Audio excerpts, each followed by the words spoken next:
Hello everyone, welcome back. আপনারা কেমন আছেন? আশা করছি আপনারা ভালো আছেন। আপনাদের দোয়ায় আলহামদুলিল্লাহ আমিও ভালো আছি। আজকে আমি এই ভিডিওর মাধ্যমে যে বিষয় নিয়ে কথা বলবো সেটা আপনারা ভিডিওর থাম্বনেল দেখেই বুঝতে পেরেছেন যে কি বিষয় নিয়ে কথা বলবো। তবুও আমি আপনাদেরকে বোঝানোর জন্য একবার বলে দিই আমি কি নিয়ে কথা বলবো।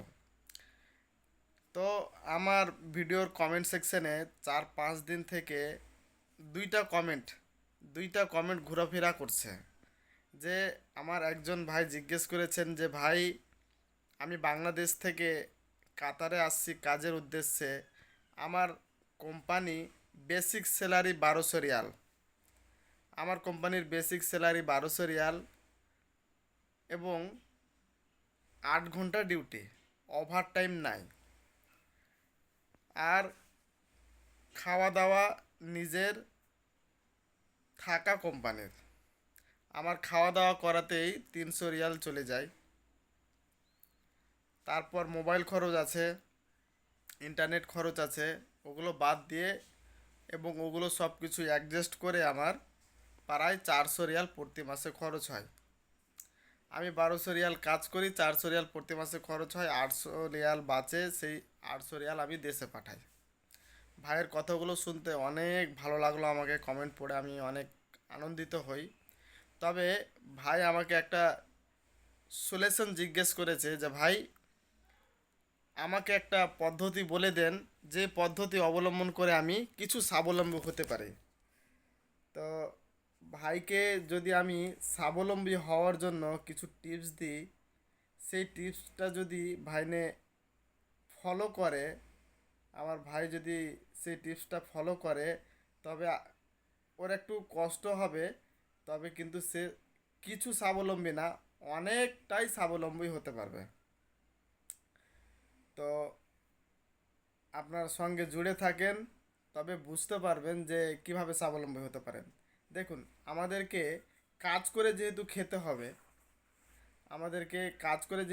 হবে, তবে আমাদেরকে নাটক করে কোনো লাভ নেই, কোনো কাম নেই। আমরা শরম করেও কোনো কাজ নেই, ঠিক আছে? যেরকম আমি নিজে থেকেই কাতারে থেকেছি, প্রায় 5-6 বছর কাজ করেছি, তবে আমাকেও শরম লাগতো। আমি আপনাদের কাছে আজকে যে বিষয়টা শেয়ার করব না, সেই বিষয়টা করার জন্য আমাকেও শরম লাগতো। তবে আমি সেই কাজটা নিজে থেকেই করতে পারিনি।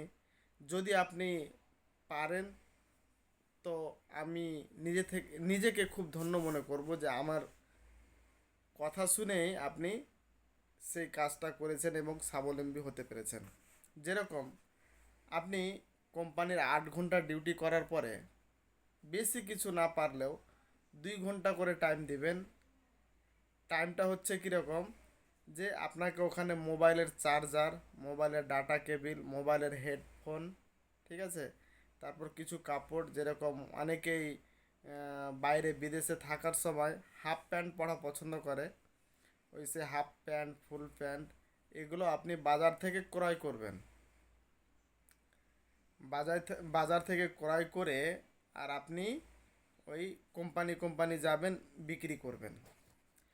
আর সেখানে কখনোই মানে কাউকে ধার দিবেন না। আর ধার লেনেওয়ালাও খুব কম, আর যিনি ধার নিয়ে নেবে মনে করবেন যে সেই পয়সা আর পাওয়া যাবে না। হ্যাঁ, খুব নসিব ভালো থাকলে পেতে পারেন, তবে কখনোই কাউকে ধার দিবেন না। এবং কি আপনি নিজে মাল কিনে নিয়ে আসবেন, লসে কখনোই বিক্রি করবেন না। চাহে আপনার যত টাকায় দাম হোক না কেন, অবশ্যই তার যদি দাম বেশি থাকে তো সে একটু ভালো কোয়ালিটির এবং ভালো উন্নত মানেরই আছে। তো আপনি হয়তো ভাববেন যে আমি সেল কিভাবে করব। আপনি দুইটা ওই বড় জাম্বু ক্যারি ব্যাগগুলো নেবেন, দুইটা জাম্বু ক্যারি ব্যাগ, একটাতে ইয়ারফোন মানে ইলেকট্রিক্যাল সামান রাখবেন, আর একটাতে কাপড় চোপড় রাখবেন। দুইটা ব্যাগ দুই হাতে ঝুলায়ে আর কোম্পানির মধ্যে চলে যাবেন। কোম্পানিতে কাজ করার যে ওয়ার্কারগুলো আছে, তারাই আপনাকে দেখে চিনতে পারবে কি এ ভাই তো কাপড়ওয়ালা আছে, এ ভাইয়ের কাছে তো ব্লুটুথ, চার্জার, হেডফোন এগুলো পাওয়া যাবে। তো আপনি সেই চার্জারের পিন কারো খারাপ হয়ে যেতে গেলে সেই পিনটার দাম হবে সেখানে 1 টাকা থেকে 2 টাকা, মানে 1 রিয়াল থেকে 2 রিয়াল দাম। আপনি সেটাকে অনার্সে বিক্রি করবেন 5 রিয়ালে। একটা ইয়ারফোন যদি আপনি বিক্রি করেন, সেই ইয়ারফোনের দাম হচ্ছে 4 টাকা, 5 টাকা, আপনি যে কোনো সময় অনায়াসে বিক্রি করতে পারবেন 10 রিয়ালে। টাকা আমি বলছি, এটা রিয়াল হবে।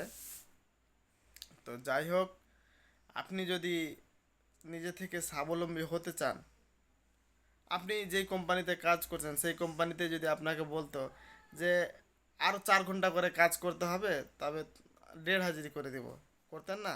করতেন। কিন্তু আপনার কোম্পানিতে সেই পদ্ধতি নেই, আপনার কোম্পানিতে সেই সিস্টেম নেই, তো আপনি কি করবেন? এই পদ্ধতি অবলম্বন করেন, আশা করছি আপনি একটু স্বাবলম্বী না, অনেক অনেক অনেক স্বাবলম্বী হতে পারবেন। আশা করছি আমার ইনফরমেশান আপনাদেরকে ভালো লাগবে। ভালো যদি লাগে তো জানাবেন এবং লাইক করবেন। ধন্যবাদ।